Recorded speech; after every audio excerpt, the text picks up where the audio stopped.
Hey guys, it's Liz. Welcome to Blue and Hazel, and if you're new to my channel, I have a third grader, second grader, kindergartner, and a almost 2-year-old. And we have been homeschooling for 4 years now. So if you have checked out any of my other videos, you've probably seen a Brave Writer video or 2 or 3. I love the program, and we're using the Brave Writer writing program called Partnership Writing this year. Last year we just jot it down.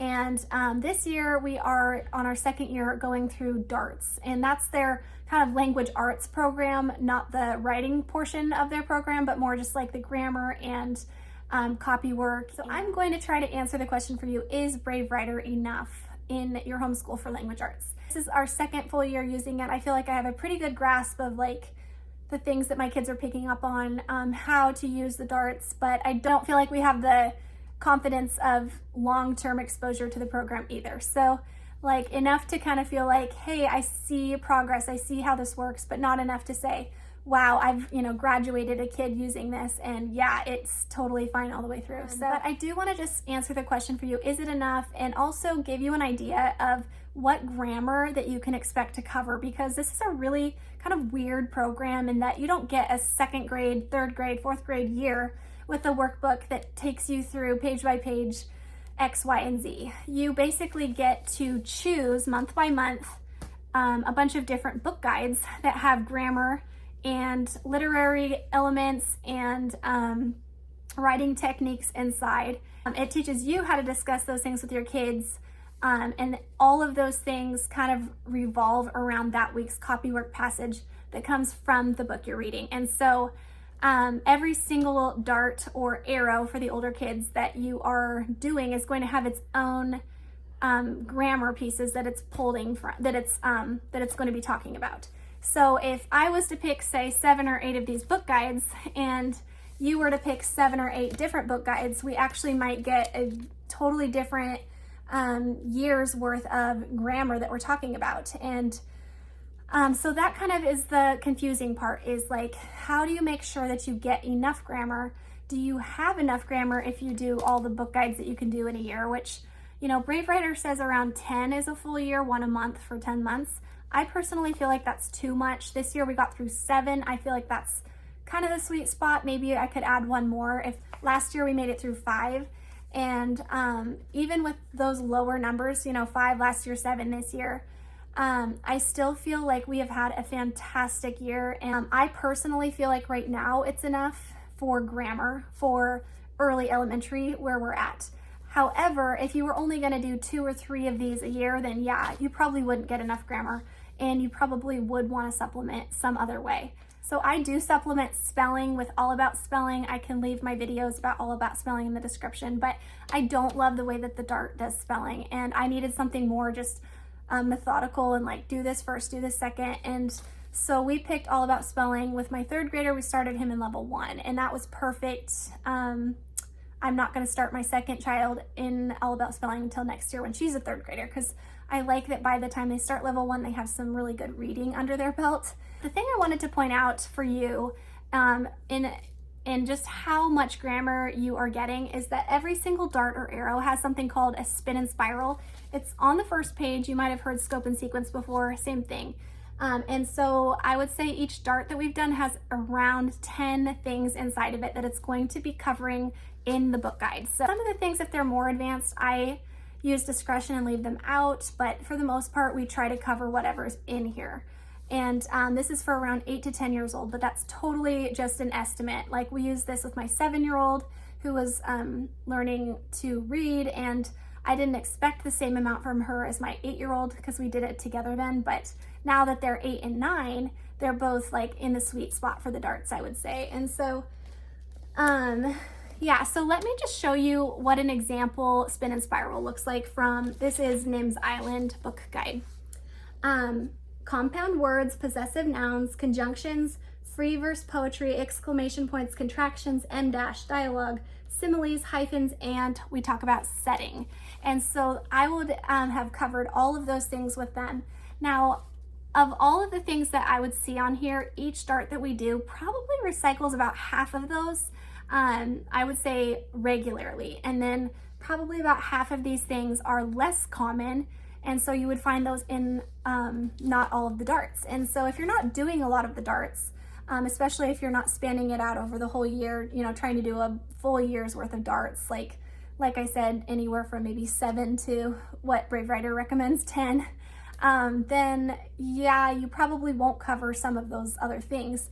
And so in that case, maybe it wouldn't be a well-rounded program for you, depending on how many darts that you cover and if you go through all of the things that are inside of the book guides. There's a lot of, like, you read the book together, they have a copywork passage, you point out all of the things that it tells you to point out in that copywork passage, you break it apart, you do some activities that use, you know, conjunctions or compound nouns or pronouns or whatever. So it makes it really come alive, it makes it applicable. And this is the first time for me ever really where I feel like I'm learning English grammar in a way that's memorable and applicable, and I feel like my kids are making progress, and they don't always remember it the first time. You know, the second time we come across something, they might be like, oh, what's that? And then we cover it again and they start to be like, oh yeah. And then, you know, third, fourth time, it's like, oh yeah, we know what that is. And so is it enough grammar for your family? I don't know, only you can answer that. But I feel like for us in the elementary stage, it's plenty. And even there's things in here that I just skip over because I think, you know, that's too advanced for where we are at. Like, they'll get more of that later. I do think that I want to try out a program when my son is maybe 5th grade called Fix It Grammar, where I kind of have just heard a lot of good things about it. It seems like it takes 5 to 10 minutes a day, and just like a really solid way to know how to catch mistakes and how to recognize grammar pieces in a sentence. So we might add that in the future, but for now I feel like this is completely fine. You know, and I think that next year we will aim for, probably my goal might be 7 to 8 arrows. That would be 7 to 8 chapter books, and the arrows get to be a little bit thicker of books to read. They get to be a little bit larger books for older kids, you know, 11, 12-year-olds instead of 8 to 10-year-olds. And so I don't know if they will take us a little bit longer to get through, if I'll just have to do a little more reading every day. We might utilize doing audiobooks for some of that, just to take that off of me. But I feel like when we switched from Masterbooks, that my son was at the end of his 1st grade year, and we had this really nice, easy, pretty, you know, page, like day 1, day 2, day 3, 1st grade, this is what you should know. And it was really open and go and easy. But I also feel like we were just covering things to fill out the worksheet and then moving on to the next day, and covering new things to fill out the worksheet, and tricky spellings and, you know, super odd grammar rules that I'd never even remembered learning, and then move on to the next day. So it was like, how is he gonna remember this? Like, I'm not even remembering this. And it's really just out of context. It's just like, this is what we're learning today, boom. And I just didn't love that way of learning language arts. And I think that's why Brave Writers kind of captivated me, because we read this book, we pull this passage out from the copywork in here each week, and then every single thing on the spin and spiral is going to be introduced through those copywork passages. And we just break it apart like a ton during the week. And I'd say we probably spend 3 days a week just going through all the information and the grammar that's in the darts so that we can cover it. I'm just seeing progress. And so that's what I'm looking for. Are they progressing? Are they learning? Are they learning about good writing? Are they learning about, you know, what things are? We're not doing like sentence diagramming, and we're not doing any like major writing. This is not like a writing program. Brave Writer has other things that you can buy if you want the writing portion. This is really just about learning the grammar and reading those good books together and breaking apart like literary devices and things like that. So like I said, the more darts and arrows that you use, the more solid of a program this is. And if you only use a few, I think you probably won't feel like you're covering enough, because the variety just isn't going to be there and the repetition isn't going to be there. But as you add more and more and more and cover it again and again, add a few new things in each time, you're going to see, wow, this is really recycled. We're learning this. They're recognizing this. I've created a blog post. I will link in the description, where I put all of the spin and spirals for all of the darts and arrows that I own. in bulletproof, kind of in bullet form, so that you can see what is inside grammar-wise in each of the darts. Now, I wouldn't pick a dart or an arrow based on what grammar it covers. I would pick the ones we want to read, and then, but what I do feel like that it does is it kind of helps you to start to see which ones are repeated, which grammar items are you seeing over and over again, which ones are kind of like less often, you know, and then from there you can start to see, hey, I'd like to have covered some of these things, but we didn't get the darts that those were included in. Maybe I'll find another way to include that just on my own. And so that's my goal with that, is to just give you a list of all of the ones I've purchased, because I can't find that information online anywhere. I don't know why it's not available, but I couldn't find it. And so for the ones that I've bought, I've put the spin and spirals inside the blog post for you. And so I Googled what grammar should a third grader know, because I was just kind of curious, like, how are we doing here? And I went to one of the top links, which was actually Night Zookeeper, and they have a third grade grammar list, kind of checklist, where it tells you what the kids that age approximately should be learning and definitions of the things.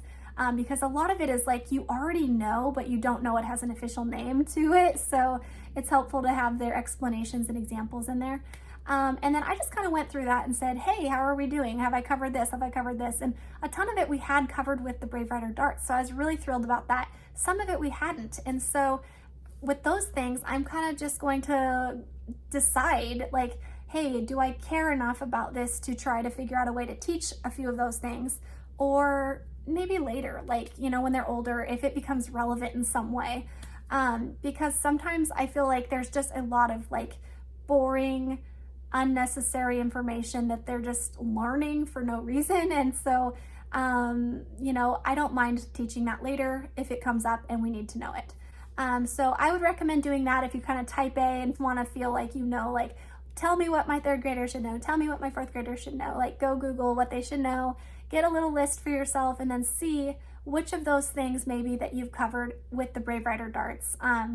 And so you can feel like, hey, we're doing pretty good, or hey, I'd like to add a few things on my own. All right, I hope this video was helpful. If it was, please give it a thumbs up, and be sure to check out the description where I will put all my other Brave Writer videos, as well as that blog post with the lists of the spin and spiral grammar points from each dart and arrow that I own.